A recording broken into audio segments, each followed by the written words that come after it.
ہندوؤں کے ہاں دو الفاظ بہت عام ہیں، گیان اور دھیان۔ گیان سے مراد ہے معرفت، علم، اور دھیان یہ ہے توجہ کرنا، میڈیٹیٹ کرنا، مراقبہ کرنا۔ اور یہ دو گویا کہ ان کے ہاں ان کی عبادات کے بڑے مستقل سلسلے تھے۔ اسلام میں بھی جو اعتکاف کی ایک شکل رکھی گئی، ایک تو اعتکاف مسنون کہلاتا ہے،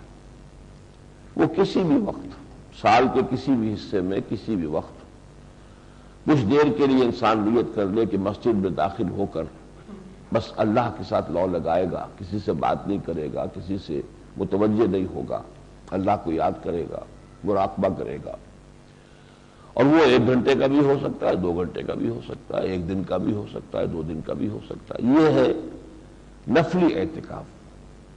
جب بھی آدمی چاہے۔ بلکہ بعض حضرات جو ذرا زیادہ حساب کتاب کے، دین کے معاملے میں بھی زیادہ حساب کتاب کو پیش نظر رکھتے ہیں، وہ یہ کرتے ہیں کہ مسجد کے لیے جب نماز کے لیے آتے تو اعتکاف کی نیت بھی ساتھ کر دیتے ہیں، تاکہ یہ وقت ان کا اعتکاف میں بھی شمار ہو جائے۔ میرا خیال ہے کہ یہ تو ذرا کچھ اللہ تعالیٰ کے ساتھ جو ہے کسی قدر کچھ وہ سودے بازی والی بات ہے کہ آپ آئے ہیں نماز کے لیے اور اس میں آپ اعتکاف کا بھی جو ہے، لیکن یہ کہ کسی اور وقت میں اگر آدمی کرتا ہے، اپنی مصروفیات سے، اپنے اور دھندوں سے نکل کر آتا ہے خاص طور پر اسی کام کے لیے، اور پھر وہ مسجد کے اندر مراقبہ کرتا ہے، بیٹھتا ہے، اللہ کو یاد کرتا ہے، تو یہ چیز یقیناً میں سمجھتا ہوں کہ وہ ایک بہت مفید شے بھی ہے، اور اللہ کے ہاں اس کا اجر و ثواب یقیناً ملے گا۔ جو مسنون اعتکاف ہے وہ ہے یہ آخری عشرہ جو رمضان مبارک کا ہے، کہ 20ویں روزے کی شام کو یعنی 21ویں شب سے قبل انسان مسجد میں داخل ہو جائے، اور پھر یہ ہے کہ وہ چاند دیکھ کر یا چاند کی جب خبر اور شہادت مل چکے تب نکلے۔ اس میں یہ بھی ممکن ہے کہ کوئی شخص دیر میں داخل ہو، 4 دن بعد، 2 دن بعد، 6 دن بعد۔ میں نے اپنی زندگی میں جو پہلا اعتکاف کیا تھا وہ سن 57 میں تھا،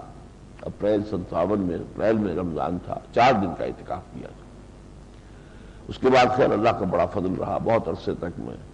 تقریباً ہر سال اعتکاف کرتا رہا مکمل۔ یہ جو اعتکاف ہے اب اس کے بارے میں ہے کہ اس کی اصل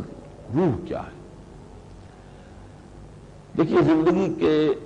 بہت سے ہمارے معمولات ایسے ہوتے ہیں کہ جن میں ہم ایک روٹین کے طور پر بلا سوچے سمجھے عمل کرتے رہتے ہیں، اور ہر شخص کا ایک روٹین ہوتا ہے۔ طالب علم ہے، اسے معلوم ہے صبح اٹھنا ہے، ناشتہ کرنا ہے، بھاگنا ہے، دوڑنا ہے، کالج میں، اسکول میں پہنچنا ہے، پھر وہاں کا روٹین شروع ہو جائے گا، پھر وہاں سے آئیں گے، بھاگیں گے، دوڑیں گے، کھانا کھائیں گے، پھر کوئی اگر سیر کرنی ہے، کوئی کھیلنا ہے، وغیرہ وغیرہ۔ تو آدمی کوئی گم سا ہو جاتا ہے روٹین میں، اور اس میں سوچنے کا، کوئی غور و فکر کرنے کا، کسی بھی عمل کا ارادہ کرنے کی نوبت نہیں آتی، وہ خود بخود ہی ہوتا ہے روٹین۔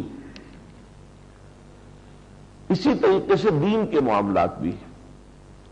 اکثر و بیشتر جو ہے وہ روٹین کی شکل اختیار کر لیتے ہیں۔ اس روٹین سے توڑنا تاکہ لوگ ذرا علیحدہ ہو کر اثر نہ غور کریں، سوچ بچار کریں، فکر کریں۔ اس روٹین کو میں ایک اور آپ کو مثال دیتا ہوں، بہت اہم مثال ہے۔ اب جب ہم اللہ کی عبادت کرنا چاہتے ہیں تو ہمارے لیے روٹین جو ہے اس کی وہ نماز کی شکل ہے۔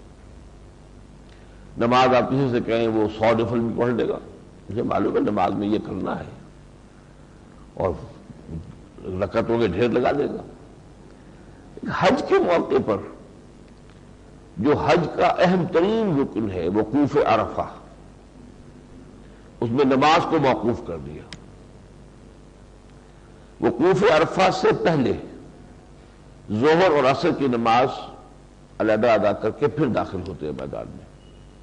مسجد نمرہ جو ہے، جو اصل جگہ ہے جہاں پر کہ وہ نمازیں ادا کی جاتی ہیں باجماعت، ویسے تو چونکہ اب حاضری بہت ہو جاتی ہے تو اپنے اپنے خیروں میں بھی لوگ ادا کر لیتے ہیں، لیکن اصل بھی تو یہ کہ مسجد نمرہ میں نماز ادا کی جائے، اور وہ حدود عرفات سے باہر ہے۔ گویا کہ عرفات میں داخلہ نہیں ہے نماز کے ساتھ، نماز پڑھ کے ظہر اور عصر کی تب داخل ہو،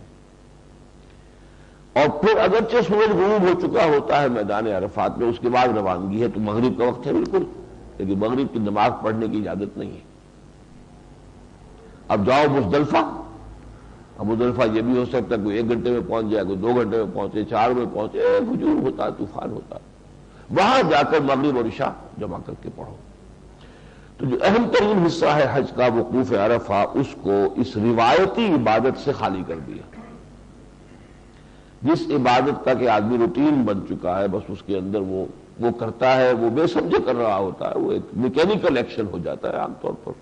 ایک جیسے مشینی سا عمل ہے وہ کرتا ہے انسان،